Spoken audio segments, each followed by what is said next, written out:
বুড়িগঙ্গার পানি যদি সাগরের সাথে সংযুক্ত থাকার কারণে সাগরের একটা ঢেউ, বুড়িগঙ্গার একটা ঢেউ 2 কোটি লোকের পেশাব পায়খানা মলমূত্র নাপাককে পাক করে দিতে পারে, তাহলে কারো যদি সম্পর্ক থাকে আল্লাহর সঙ্গে, তাহলে তার গুনাহগুলো যদি এই ঢাকা শহরের সমস্ত মানুষের মলমূত্রের চেয়ে বেশি হয়, আর আল্লাহর সঙ্গে সংযুক্তি থাকে, আল্লাহর রহমতের একটা ঢেউ বুড়িগঙ্গা ঢেউয়ের চেয়ে শক্তিশালী হয়ে তার সকল গুনাহগুলো ক্ষমা করে দিতে পারে।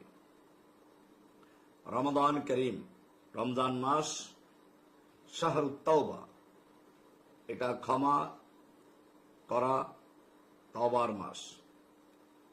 এই মাসে আল্লাহ সুবহানাহু ওয়া তাআলা প্রতি রাতে অসংখ্য পাপীকে ক্ষমা করেন বলে হাদিসে বর্ণিত হয়েছে। আল্লাহ সুবহানাহু ওয়া তাআলা কোরআনে মূলত বান্দাকে যেরকম ভাবে সতর্ক করেছেন, সেরকম ভাবে আশাও দিয়েছেন। আমার কাছে কোরআনের সবচেয়ে বেশি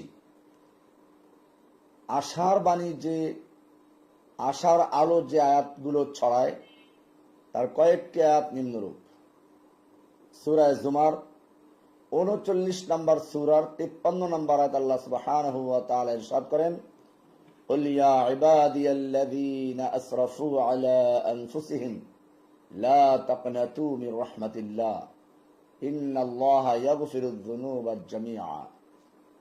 হে নবী, আপনি আমার ওই সকল বান্দাদেরকে জানিয়ে দিন, আল্লাযীনা আসরাফু আলা আনফুসিহিম, যারা নিজেদের উপরে ইসরাফ করেছে, অত্যাচার করেছে, সীমা অতিক্রম করেছে গুনাহ করে, তাদেরকে জানিয়ে দিন, লা তাকনাতু মির রাহমাতিল্লাহ, তোমরা আল্লাহর রহমত থেকে নৈরাশ হইও না। আল্লাহর রহমতের একটা ঢেউ তোমার জীবনের সকল গুনাহগুলো ক্ষমা করে দিতে পারে। এ কথাই আল্লাহ তাআলা বলছেন, ইন্নাল্লাহা ইয়াগফিরুয যুনুবা জামিআ, নিশ্চয়ই আল্লাহ তাআলা সকল গুনাহগুলো ক্ষমা করে দিবেন। এখানে একটি বড় বিষয় হচ্ছে, লা তাকনাতু মির রাহমাতিল্লাহ, তোমরা আল্লাহর রহমত থেকে নৈরাশ হও না। কারণ শয়তান সবসময় একটা ধোঁকা দেয়, তুমি এত অন্যায় করেছো, এত পাপ করেছো, তোকে আল্লাহ গুনাহ থেকে ক্ষমা করবেন না, কাজে যা মনে চায় দুনিয়ায় করে নে, আখেরাতে তো, পরকালে তো জাহান্নামে যেতেই হবে, কাজে এখন কিছু সুযোগ সুবিধা নিয়ে নে। এটা শয়তানের একটা কৌশল, শয়তানের ষড়যন্ত্র, শয়তানের চক্রান্ত। আল্লাহ রাব্বুল আলামিন মূলত যাদের মনের ভিতরে এরকম সংশয় তৈরি করে দেয়, শয়তান এরকম ধোঁকা দেয়, তাদের উদ্দেশ্যে আল্লাহ বলেছেন, কুল ইয়া ইবাদিয়াল্লাযীনা আসরাফু আলা আনফুসিহিম, হে আমার ওই সকল বান্দা যারা নিজের উপরে ইসরাফ করে বসেছো, অসংখ্য গুনাহ করে বসেছো, অত্যাচার করে বসেছো, জুলুম করে বসেছো, লা তাকনাতু মির রাহমাতিল্লাহ, তোমরা আল্লাহর রহমত থেকে নৈরাশ হও না। ইন্নাল্লাহা ইয়াগফিরুয যুনুবা জামিআ, নিশ্চয় আল্লাহ তাআলা তোমার জীবনের সকল গুনাহ ক্ষমা করে দেবেন। এমনি ভাবে কোরআনের আরেকটি আয়াত, সূরা নিসা 4 নম্বর সূরার 110 নম্বর আয়াত, আল্লাহ বলছেন, ওয়া মান ইয়ামাল সুআন আও ইয়াজলিম নাফসাহু সুম্মা ইস্তাগফিরিল্লাহ ইয়াজিদিল্লাহা গফুরার রহিমা। ওয়া মান ইয়ামাল সুআন আও ইয়াজলিম নাফসাহু, যে ব্যক্তি কোনো অন্যায় করে ফেলেছে অথবা নিজের উপরে জুলুম করে ফেলেছে, সুম্মা ইস্তাগফিরিল্লাহ, অতঃপর সে আল্লাহর কাছে ক্ষমা প্রার্থনা করে, ইয়াজিদিল্লাহা গফুরার রহিমা, সে অবশ্যই আল্লাহকে ক্ষমাশীল এবং দয়ালু পাবে। এরপরে অনেক ক্ষেত্রে এমন হয়, সন্তান পিতামাতার সাথে অন্যায় করে বাবা মার কাছে ফেরত যেতে ভয় পায়, বাবা মা ডাকে, সন্তান দূর থেকে ভয় পাচ্ছে, তখন যেরকম ভাবে একজন পিতামাতা তার সন্তানকে অভয় দেয়, না আসো, আমি তোমার পিতা, আমি তোমার মা, আমার কাছে এসো, আমার কোলে আসো। আমার কাছে মনে হচ্ছে সূরা হিজর 15 নম্বর সূরার 49 নম্বর আয়াতটি এরকম, কি সুন্দর আল্লাহ বলেছেন, নব্বে ইবাদি আন্নী আনাল গফুরুর রহিম। নব্বে ইবাদি, হে নবী আপনি আমার বান্দাদেরকে সংবাদ দিন, জানিয়ে দিন, এই সুসংবাদ দিন, আন্নী আনাল গফুর রহিম, নিশ্চয় আমি আল গফুর ক্ষমাশীল, শুধু ক্ষমাই করব তা না, দয়াও করবো, আর রহিম দয়া করব। এমনি ভাবে কোরআনের আরেকটি সূরা আরো তাৎপর্যপূর্ণ। আল্লাহ সুবহানাহু ওয়া তাআলা ইরশাদ করেন, ওয়াইদা সাআলাকা ইবাদি আন্নী, হে নবী যদি আপনাকে লোকেরা জিজ্ঞেস করে আমার সম্পর্কে, আমি কত দূরে থাকি, আমি বান্দার ডাক শুনি কিনা, আল্লাহ বলছেন না, ওয়াইদা সাআলাকা ইবাদি আন্নী, আমার প্রসঙ্গে যখন বান্দা আমাকে আপনাকে জিজ্ঞেস করে, ফাইন্নী করিব, আমি তো বান্দার কাছেই আছি, উজিবু দাওয়াতাদ দাঈ ইযা দাআনি, আমি বান্দার ডাকে সাড়া দেই যখন সে ডাক দেয়। এখানে দুটো বিষয় খুবই লক্ষণীয়। একটা হচ্ছে এই কোরআনের একটি উসলুব বা বাচন ভঙ্গি রয়েছে যে হে নবী আপনাকে লোকেরা জিজ্ঞেস করবে এটা সম্পর্কে আপনি বলুন, উত্তরটা আপনার মাধ্যমে আসবে। যেমন আপনাকে কয়েকটি উদাহরণ দিচ্ছি, ইয়াসআলুনাকা আনিল আহিল্লা, হে নবী আপনাকে লোকেরা জিজ্ঞেস করবে নতুন চাঁদ সম্পর্কে, কুল হিয়া মাওয়াকিতু লিন-নাস, আপনি বলে দিন এটা মানুষের জন্য সময় নির্ধারণ একটি চিরস্থায়ী ক্যালেন্ডার, আপনি বলে দিন। এরকম ভাবে ইস্তাফতুনাক, হে নবী আপনাকে লোকেরা ইস্তিফতা করবে, ফতোয়া জিজ্ঞেস করবে, কুলিল্লাহু ইফতিকুম ফিল কালালা, আপনি উত্তর দিন যে আল্লাহ নিঃসন্তান কালালা সম্পর্কে তোমাদের ফতোয়া দিচ্ছেন। এমনি ভাবে ইয়াসআলুনাকা আনির রূহ, হে নবী আপনাকে লোকেরা জিজ্ঞেস করবে রূহ সম্পর্কে, কুল আপনি বলুন, কুলির রূহু মিন আমরি রাব্বি, রূহটা হচ্ছে আমার রবের একটি কমান্ড, একটি আদেশ। এরকম অসংখ্য আয়াত রয়েছে যে লোকেরা আপনাকে জিজ্ঞেস করবে, আপনি উত্তর দিন, অর্থাৎ উত্তরটা হবে আপনার মাধ্যমে। সেই পদ্ধতিতে এখানে বলা উচিত ছিল ওয়াইদা সাআলাকা ইবাদি আন্নী, হে নবী যদি আপনাকে লোকেরা জিজ্ঞেস করে আমার সম্পর্কে তাহলে আপনি বলুন, কিন্তু এখানে ফাকুল আপনি বলেন এই কথাটি নেই, কারণ যখন বিষয়টি আমার প্রসঙ্গে তখন আপনিও মাঝখানে নেই, আমি সরাসরি ফাইন্নী করিব, আমি বান্দার কাছেই রয়েছি, উজিবু দাওয়াতাদ দাঈ ইযা দাআনি, আমি বান্দার ডাকে সাড়া দেই তখনই যখন সে ডাকে। এখানে দ্বিতীয় সব বিষয়টি হচ্ছে উজিবু দাওয়াতাদ দাঈ আগে, ইযা দাআনি পরে।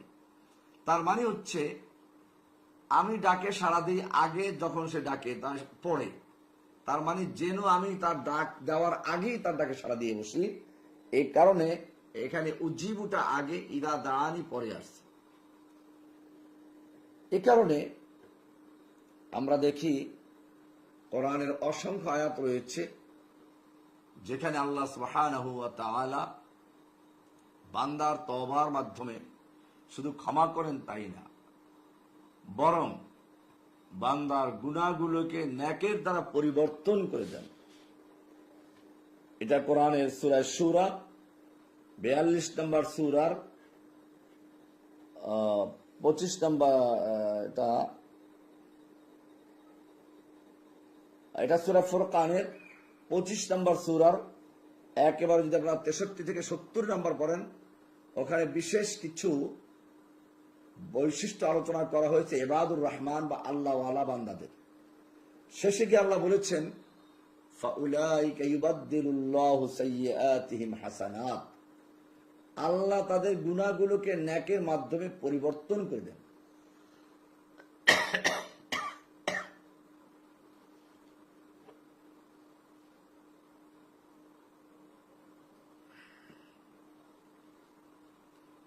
আমরা হাদিসে দেখতে পাই আল্লাহ রাসূল সাল্লাল্লাহু আলাইহি ওয়াসাল্লাম বলেন যে এক ব্যক্তি তার বাড়ি থেকে 1 মাসের দূরত্বে যাওয়ার জন্য কোথাও রওনা হয়ে গেল। একটা উটের পিঠে তার খাবার পানীয় সবকিছু যা প্রয়োজন 1 মাসের জন্য সব নিয়ে রওনা করলো। অর্ধেক পথ যাওয়ার পরে বিশাল মরুভূমির মাঝখানে সে একটা গাছ দেখতে পেল।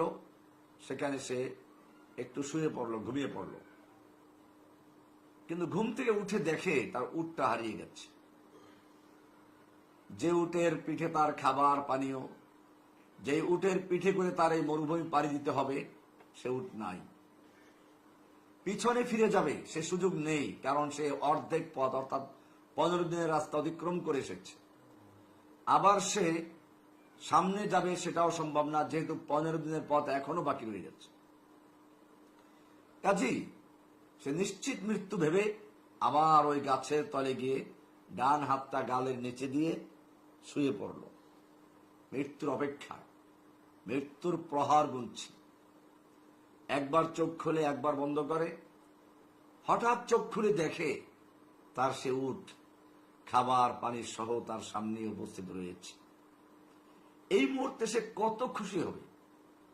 বুখারী সহ হাদিসের অনেক কিতাবে রয়েছে যে সে এত খুশি হয়, খুশির চোটে সে বলে কি, আল্লাহুম্মা আনতা আবদি ওয়া আনা রাব্বুক, হে আল্লাহ তুমি আমার গোলাম, আমি তোমার রব। হে আল্লাহ তুমি আমার গোলাম, আমি তোমার রব। এক তো নিজেকে আল্লাহকে নিজের গোলাম বানিয়ে ফেলছে, আবার নিজেকে আল্লাহর রব দাবি করছে। এখানে বলা আছে যে এর দ্বারা সে কাফের হবে না, কারণ লিশিদ্দাতিল ফারাহ, অনেক অনেক আনন্দের কারণে, অনেক খুশির কারণে সে কি বলেছে তার ভাষাটাই হারিয়ে ফেলেছে, উল্টা বলে ফেলেছে। অথবা সে এটা বলেছে এমন ভাবে যেটা বাহ্যিক শব্দ অর্থ তার উদ্দেশ্য না, উদ্দেশ্য হচ্ছে আনন্দ প্রকাশ করা। এরপরে আল্লাহ রাসূল সাল্লাল্লাহু আলাইহি ওয়াসাল্লাম বলেন, লাল্লাহু আফরাহু, আল্লাহ তাআলা এই হারানো উট পাওয়ার পরে লোকটি যত খুশি হলো, একজন বিপদগামী বান্দা যখন তওবা করে আল্লাহর কাছে ফিরে আসে, আল্লাহ তার চেয়ে বেশি খুশি হন।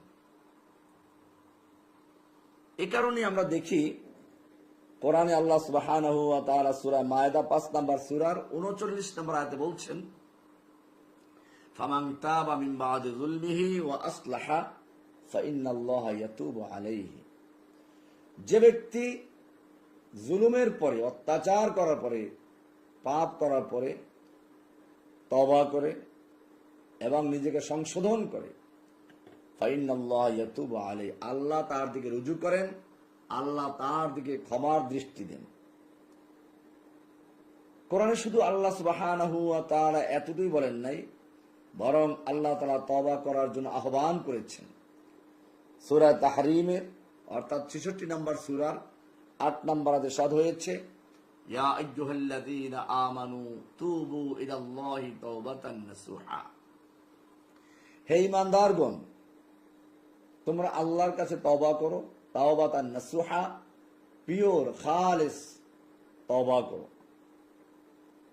আল্লাহ তাআলা সূরা শুরা 42 নম্বর সূরার 25 নম্বর আরো সুন্দর করে বলেছেন, ওয়া হুয়াল্লাযী ইয়াকবালুত তাওবাতা আন ইবাদিহি, তিনি আল্লাহ যিনি তার বান্দার তওবা কবুল করেন, ওয়া ইয়াফু আনিস সাইয়্যাত, এবং গুনাহগুলোকে ক্ষমা করে দেন।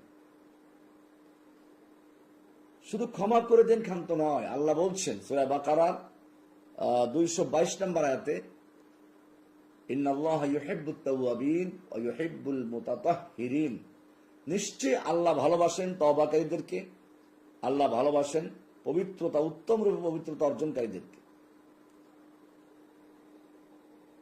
এরপরে আল্লাহ সুবহানাহু ওয়া তাআলা কোরআনে শুধু তওবা করে ক্ষান্ত হতে বলেন নাই, বরং এই রমজান মাস বিশেষ করে আল্লাহ তাআলা বলছেন সূরা আল ইমরান 3 নম্বর সূরা 133 নম্বর আয়াতে, ওয়াসারিউ ইলা মাগফিরাতিম মির রাব্বিকুম ওয়া জান্নাতিন আরদুহা আস-সামাওয়াতু ওয়াল আরদ উইদ্দাত লিল মুত্তাকিন ওয়াসারিউ, তোমরা দ্রুত দৌড়াও, ধাবিত হও। কোথায়? ইলা মাগফিরাতিন মির রাব্বিকুম, তোমাদের রবের ক্ষমা